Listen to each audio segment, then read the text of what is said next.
So in this session, we'll discuss about arrays in Java.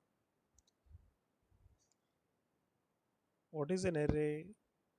Those who are familiar with C language, they'll also know about this arrays very well. So by definition, an array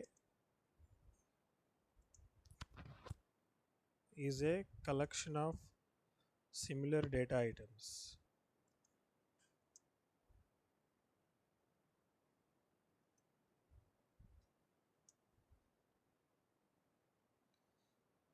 So if you have to understand this definition, first you should know how the array concept works.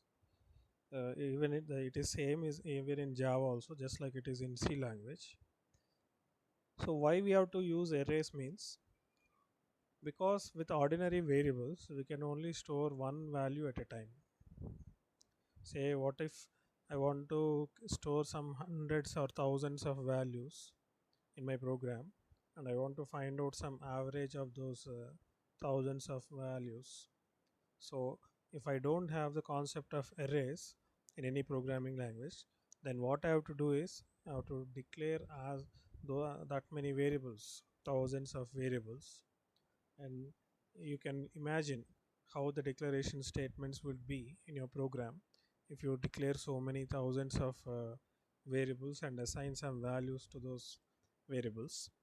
So you can imagine how awkward the program looks like when you write a Java program or even in a C program.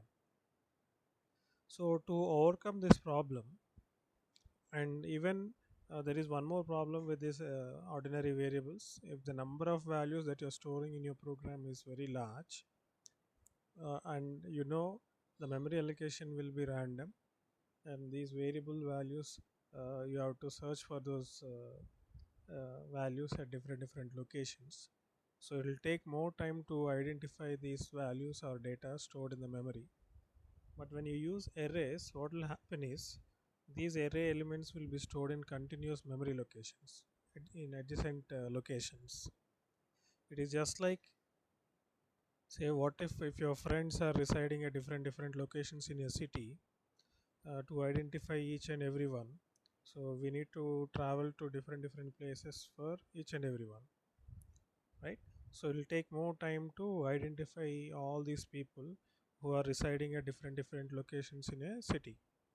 But what if, imagine, if all of our friends are residing in a single colony in adjacent houses.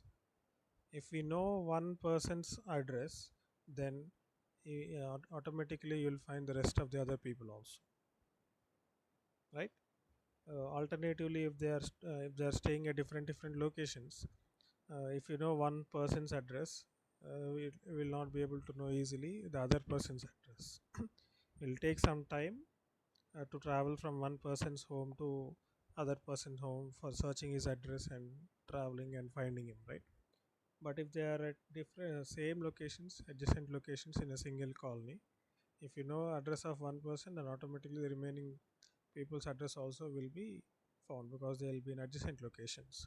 So same is the case with storing multiple values using different variables in a memory when compared with that of storing different values in a single array, because all the elements that you store, all the data that you store in an array will be in continuous locations, and it will be easy for the processor or the CPU to identify them during the execution. It will take less time.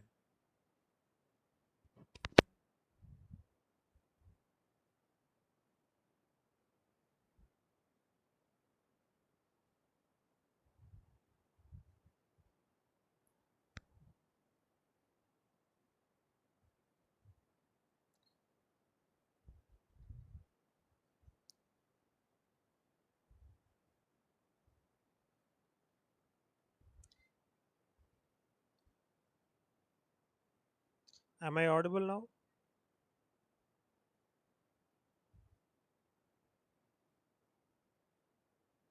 Okay. So if you store elements or data in ordinary variables, uh, it will be very awkward if you are using thousands of values. If you are using thousands of values in your program, then you need to declare so many thousands of variables and they'll be allocated memory at different locations. During execution of the program, it will be difficult for the processor to get their addresses and use those values in the program. But if they are stored instead in an array, you'll have two advantages. It will take less time to identify each and every value in your program, because if you know the uh, one value, then it automatically you can identify the remaining values because they'll be stored at adjacent locations. And the second advantage is you need not use multiple names for the variables. If you are using variables, 1,000 different variables you need to create. But using an array, all these 1,000 values will be identified with a single name. But a value we call something called indexing. We'll use something called indexing in arrays. So if the variable name is say a, if the array name is say a, in a of 0 the first value will be stored, and in a of 1 second value will be stored. So this is a good idea, right? So if I have to declare variables, say for example I want to declare an array of integer type, so say let us not go to the declaration syntax how it is in Java. First, let's simply try to understand an integer array. So let us assume that I'm using some variables called a1, a2, so on up to a 1,000. So these are 1,000 variables you are using. So how your declaration will look like, it will look very awkward. It will occupy a more number of lines here as well. So if you want to identify one value, you will be even confused where that value is stored, in which variable it is stored, right? If you use an array, we'll use a syntax like this: a of 0 first value will be stored, and a of 1 second value will be stored, and a of 2 third value will be stored, so on up to a of 999.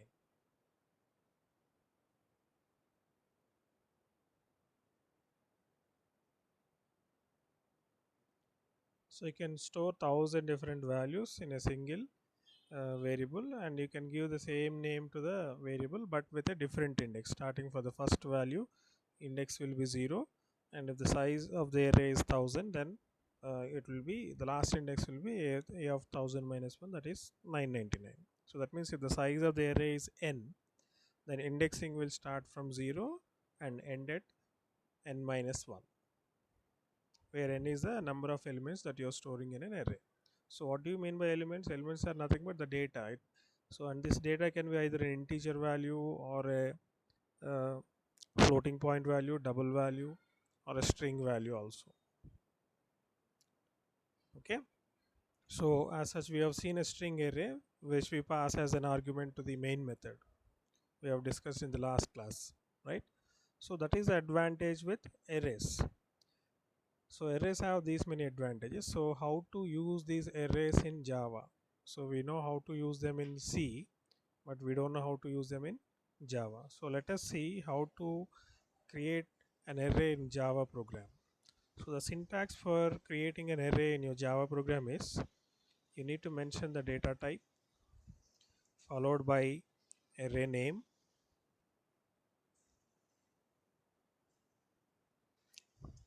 is equal to a new operator. So it will be strange, it will not be same as that in C. In C you will simply declare an array like this: type array name, and you will mention the size like this, and simply end with a semicolon. So this is the syntax in C, but the syntax in Java is a little bit different. You will have the same type, and you will have the array name and the square brackets which represent that it is an array, and a new operator after an assignment operator. You have a new keyword to allocate memory to this array, and then you need to mention the type again. So this type must be same. Uh, Whatever type you are giving after new must be same as this one. If you give here int, then you have to give here int. If you give here float, then here also you need to give float, right? So after mentioning the type, again you need to specify the index and the size you have to specify. So this is the syntax for declaring an array in a Java program. Okay, so we'll see with an example program how to create this array.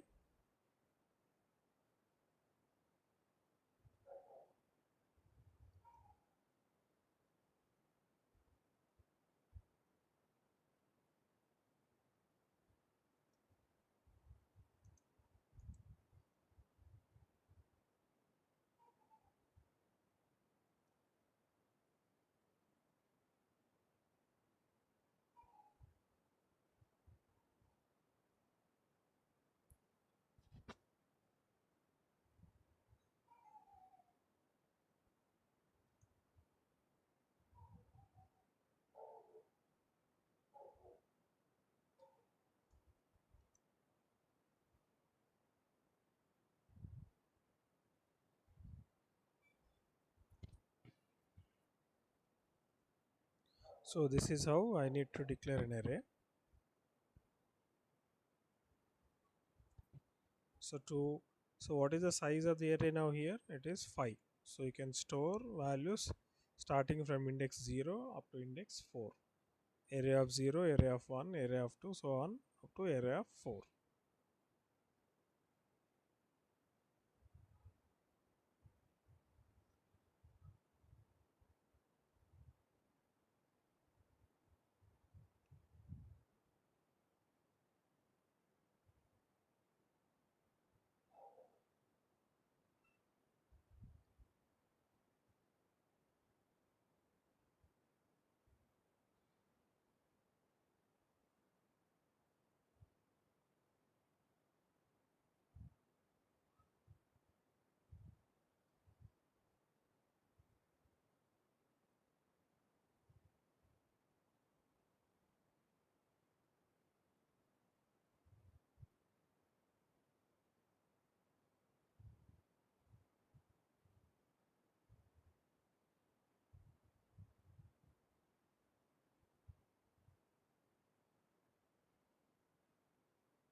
So I'm getting output 1 because I'm printing only the index 0, the value which is at index 0. I'm not printing all the values. So this is one way. This is how you create an array, declare an array.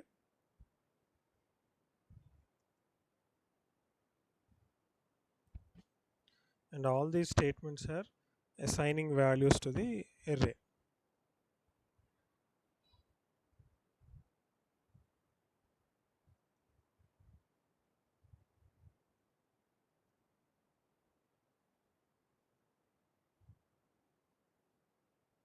Okay.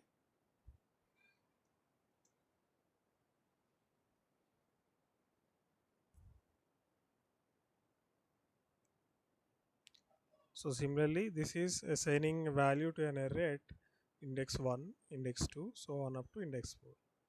So this idea will not anyhow be a good idea to assign values to the array, because if the size of the array is increasing, say if it is 100, so you need to write 100 statements like this, right?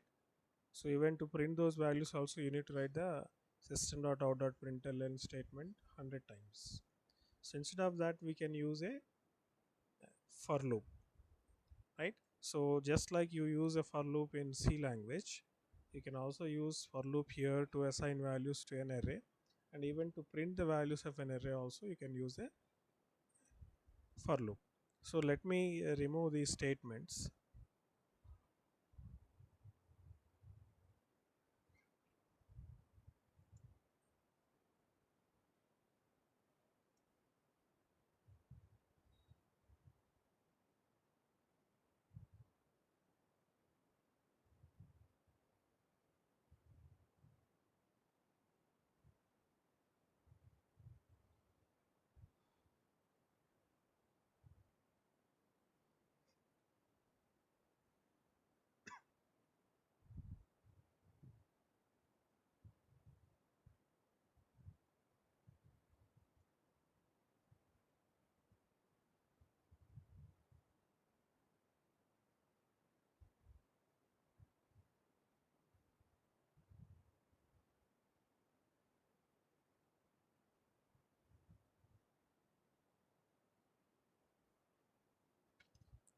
So now what is this program doing is, in the first for loop we are reading values of the array.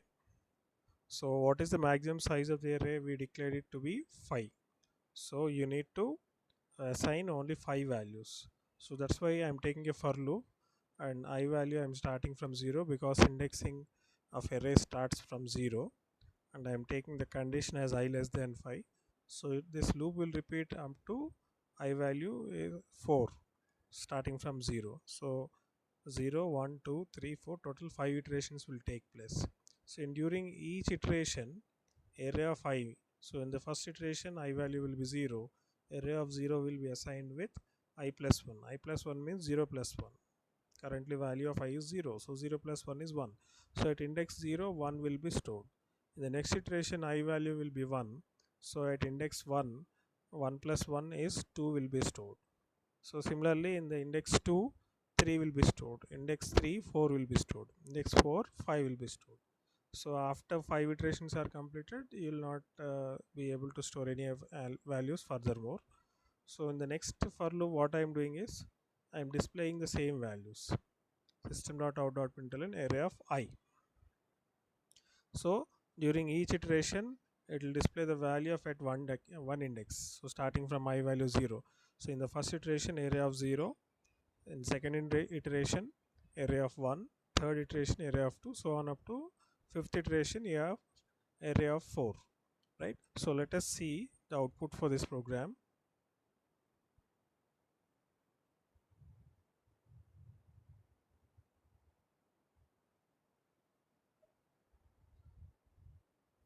See 1, 2, 3, 4, 5.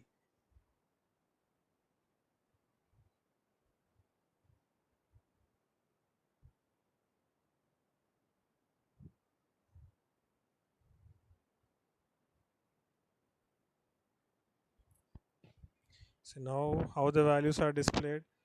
All the values are displayed in a single line adjacent to each other, 1, 2, 3, 4, 5.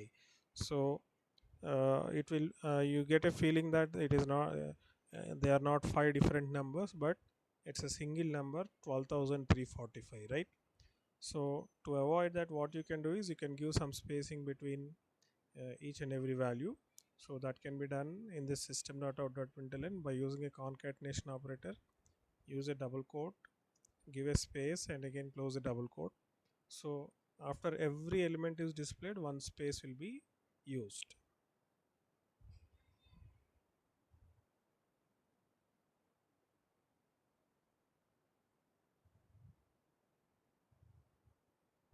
Like this. Okay. Or instead of space, if you want to give a comma, you can give a comma.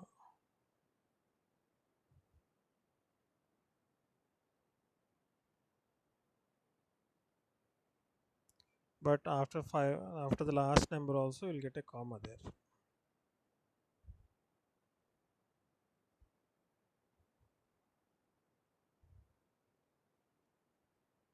So better to use a space, single space. Fine. So this is how you can create an array. If you want to initialize the array during the declaration itself without assigning this value, using the for loop like this. You can do that also, but let us see one more way of assigning values to the array. Instead of directly assigning 1 2 3 so on from the for loop, a predefined set of values, we will use a scanner object and read values from the keyboard and then uh, store them in an array. So in that way, let us write a program.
So whatever elements you give, the same values are displayed again as output. So if you want to display one more message after that, so instead of using system.println, you can use print.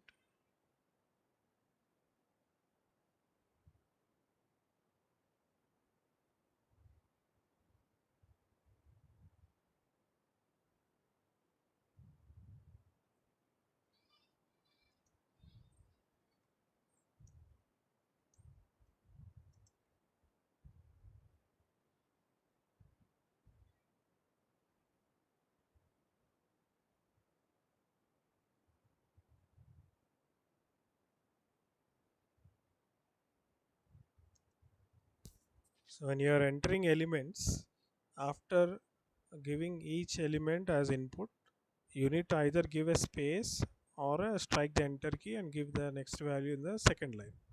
So alternatively, you can give in the single line by giving at least one space between each element. So now I'm giving space. First element is given as 5. So after that I'll give a space. Instead of striking the enter key, I'll give a space and give the second value 10. And then after that, one more space and give third value. And then after that, one more space and fourth value. And finally, one more space and last value 9.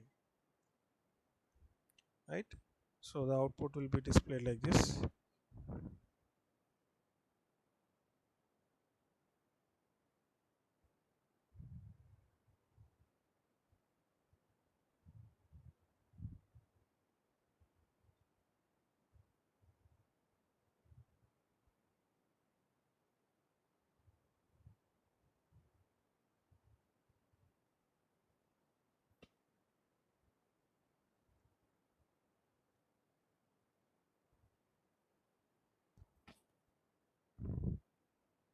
Okay, so this is a better way of reading values from the keyboard and storing them in an array. So let me now remove this 5 here.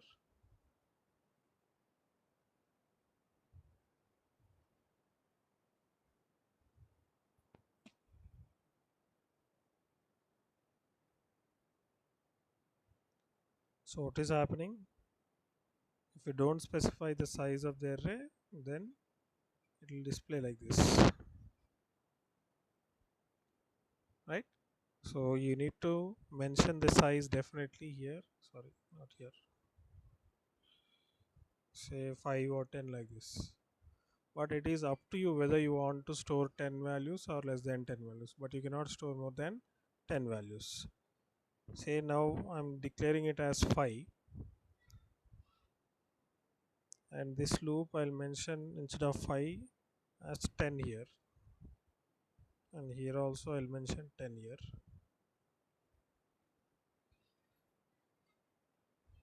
So let us see what happens.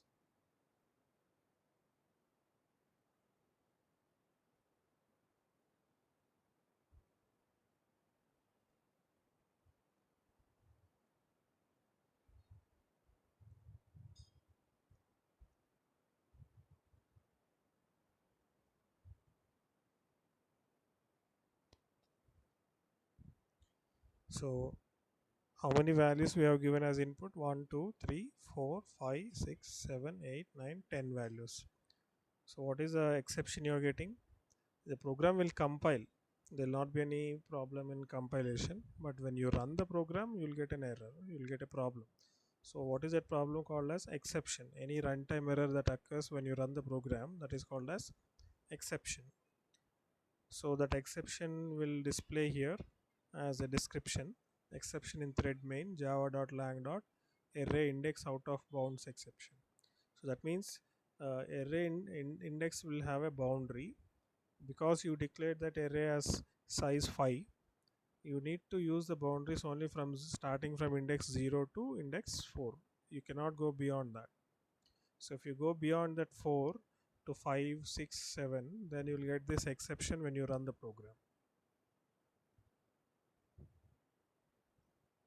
Okay, so now let us see, instead of reading from the keyboard, or instead of using an assignment operator to assign values to an array, alternatively we'll try to initialize the array using some, during declaration itself you can initialize arrays in C. We'll be doing. So let us see whether we can do that or not.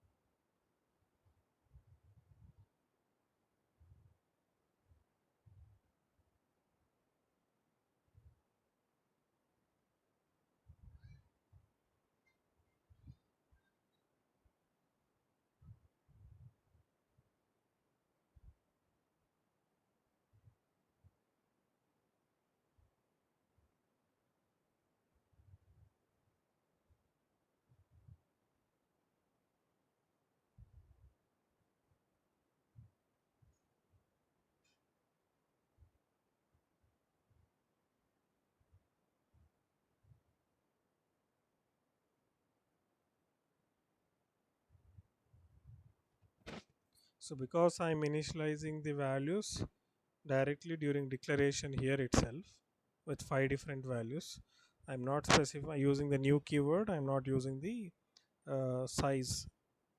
Okay, and here also I'm not using the size here also. So let us see whether it will work or not. I don't require all these statements, so I put in comments because already values are initialized here itself, so you did not read them from the keyboard or using an assignment operator. So directly I'll be printing the values of the array like this. So let us see whether this will work or not.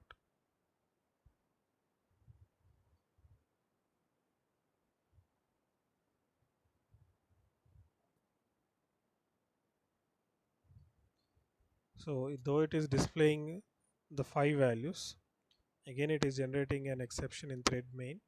Why? Because we have given for loop I less than 10. So now I'll change it to 5.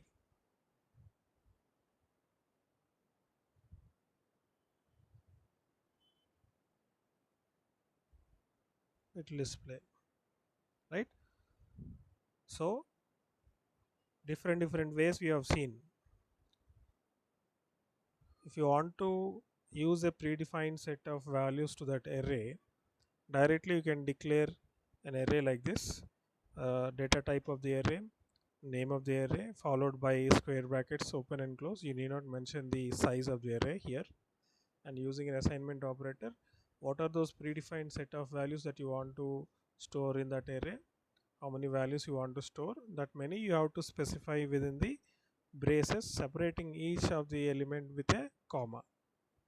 So automatically what will happen is, in array of 0 7 the first value will be stored, in array of 1 the second value 5 will be stored, in array of 2 the third value 2 will be stored, in array of 3 the fourth value 5 will be stored, in array of 4 the fifth value 9 will be stored. So in that way, how many values you give here within the braces, separating them by comma, that will be the size of this array now automatically, right?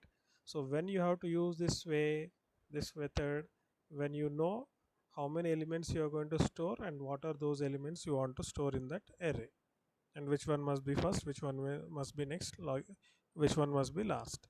So in that case you can create an array like this. But in this case also, if the number of elements that you're storing is large, even that declaration will look awkward. Okay, so most of the cases will not be using this mechanism. So to dynamically assign values to an array, what to do is use this scanner object, create a scanner object, and display a message to the user like this, enter 5 elements or 10 elements or so like that. Then using the for loop, read the values using the nextInt method. If the array is an integer array, use nextInt. If it is a double array, use next double. If it is a string, then use next line method, right? So depending on the type of the array you're creating, use that specific method in the scanner class and read those values and store them in the array, and again using again another for loop, you display them.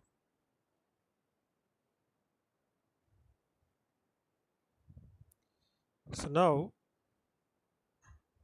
let me use,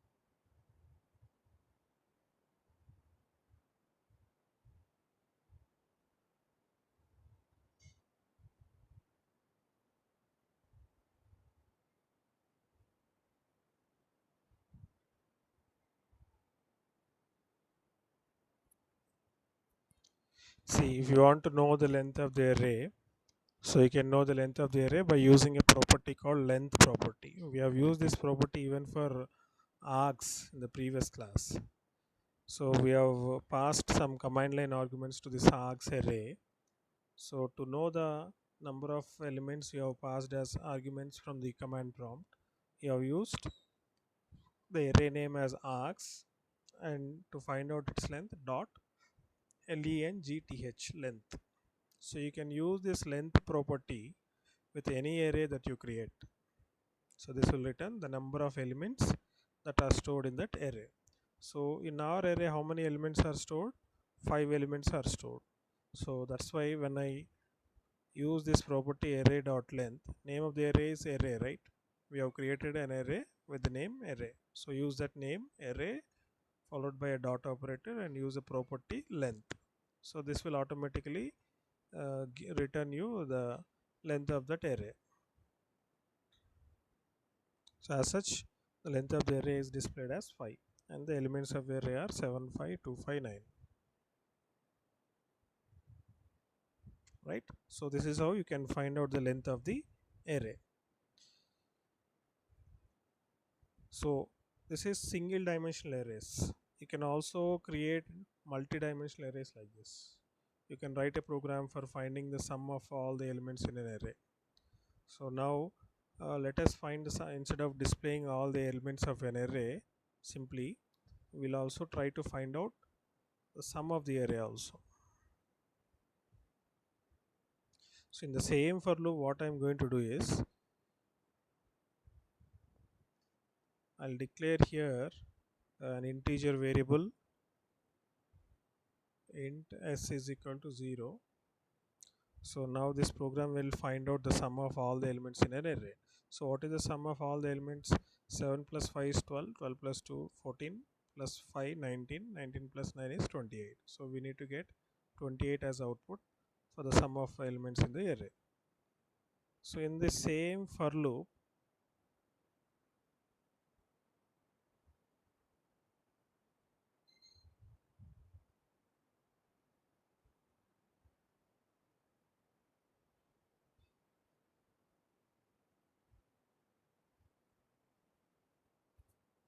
if I use this statement, so this will automatically calculate sum of all the elements in an array.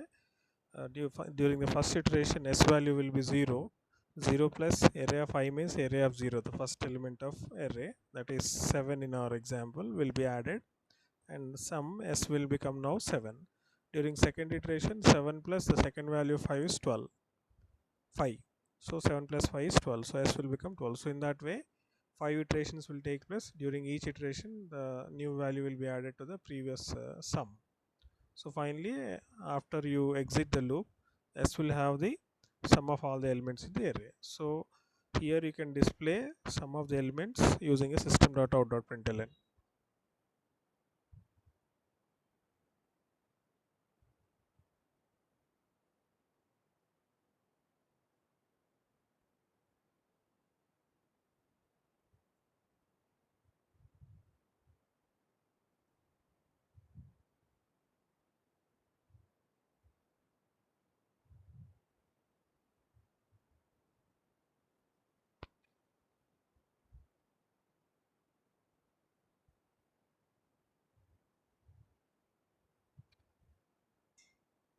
I didn't use,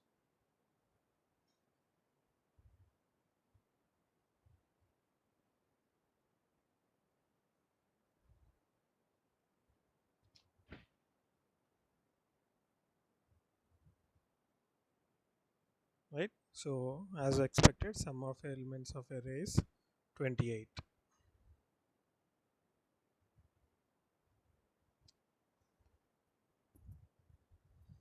So now in this way, you can manipulate arrays. We want to create multi-dimensional arrays. So how to create multi-dimensional arrays? That is, say we'll go to the two-dimensional array. I'll show you a simple example for using a two-dimensional array also. But uh, arrays must be used carefully. We should not go beyond 2 dimension to 3, 4, 5 like that. It will allow you, Java will allow you to create, but uh, as you increase the number of dimensions for an array, the complexity will increase and it will lead to several problems in your program itself. So that's why you are not suggested to use multi-dimensional arrays more than 2 dimension, like 3, 4, 5 like that. So we'll demonstrate only 2 dimensional array, up to 2 dimensional array only. So let me show you in another program how to create a 2 dimensional array. So a 2 dimensional array is also called as a matrix, right?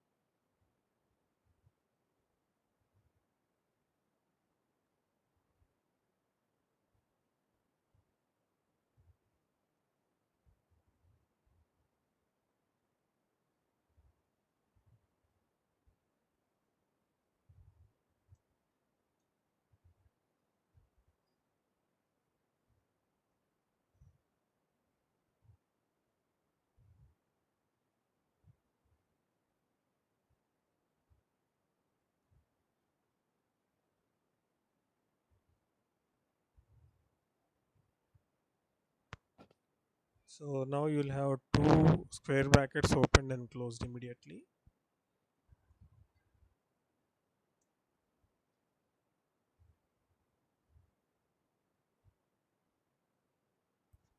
So I can mention the two dimensions like this, 3 3. That means the first dimension has 3 and second dimension size is also 3.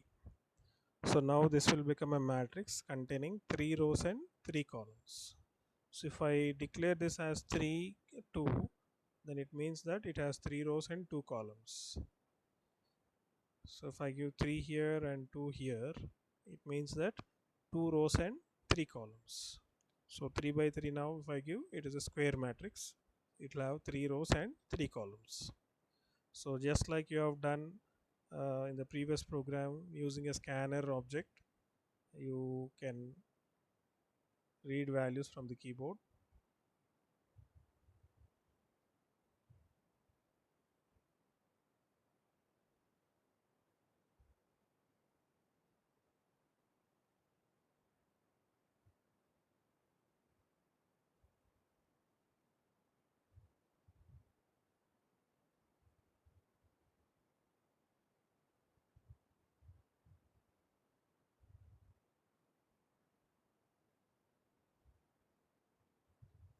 So now because there are two dimensions for this array, we need to use two for loops. One for loop for referring to the rows and the second for loop referring to the columns.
So the first for this loops will read the elements into that array, three elements in first row, so 3 by 3 matrix it is, right? So the outer for loop will repeat for 3 times and inner for loop will also repeat for 3 times. So 3 into 3 is 9, totally 9 elements you need to give.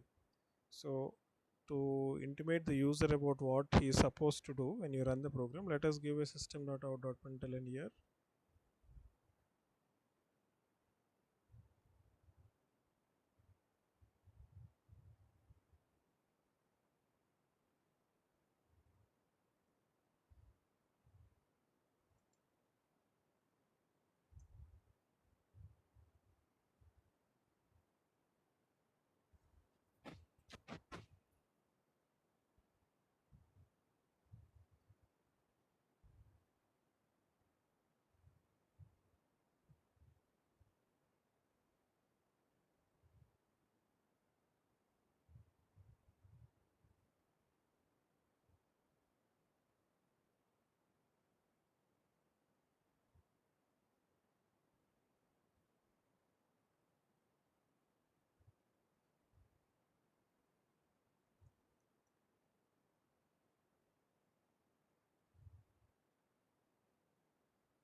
Even though we gave this way, because the system.out.println displays each element in the new line, so all the 9 elements are displayed in a different line like this. So if you want to print them as we have given in the form of a matrix, so simply use instead of println, use print, and after this give a space like this, and then after the inner for loop is exited,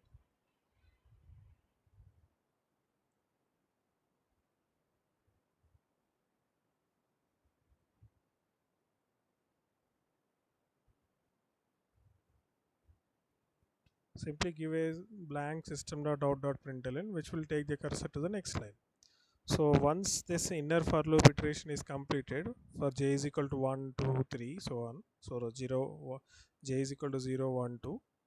One row will be displayed, and after that row is completed, the I value will change. Before that I value is changed, the system.out.println will take the cursor to the next line, so that the next row will be displayed in the next line.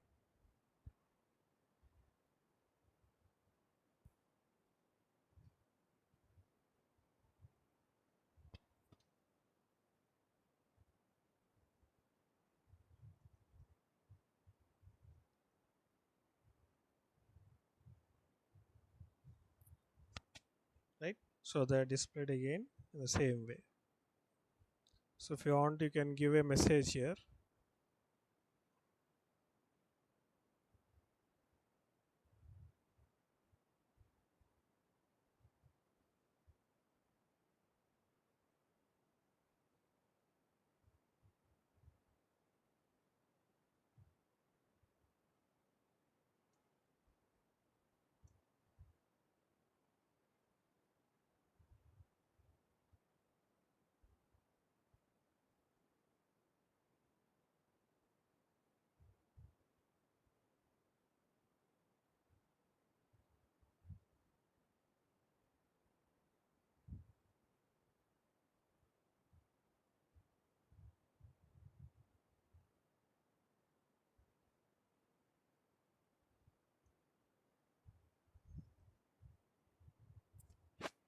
So this will be more meaningful. Matrix elements are 1, 2, 3, 4, 5, 6, 7, 8, 9. Okay, so this is how you can create two-dimensional arrays. So understood? If you have any doubts, you can ask now. You can unmute your audio, and any queries.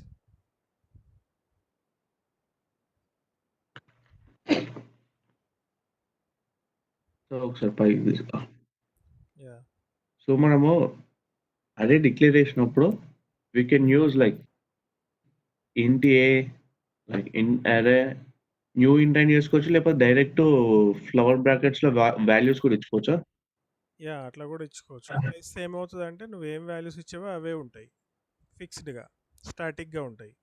అవి change okay. If you want to change them again, what will happen? You need to edit the program and remove those values and give new values, right? Yeah.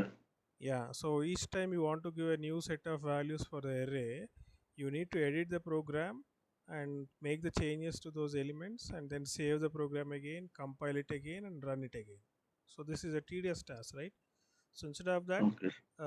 if you use this mechanism, what is the advantage is each time you want to give a new set of values, you need not may edit the program and save it and compile it again. Just you have to run the program one more time and give a new set of values. That's it, okay sir.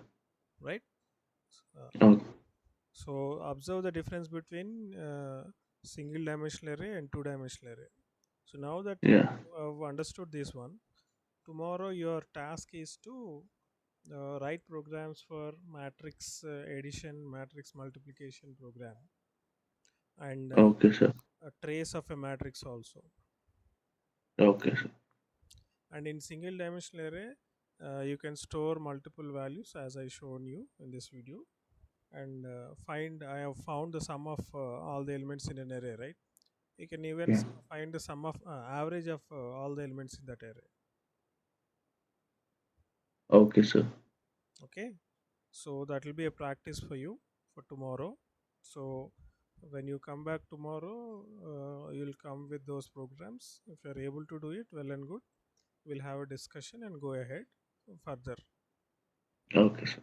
right? Or else I'll rectify the doubts and or problems, if any, in your program, and we'll rewrite the program again. Okay, sir, did you got the money? I didn't check it. When did you send? I have no idea, sir. Like my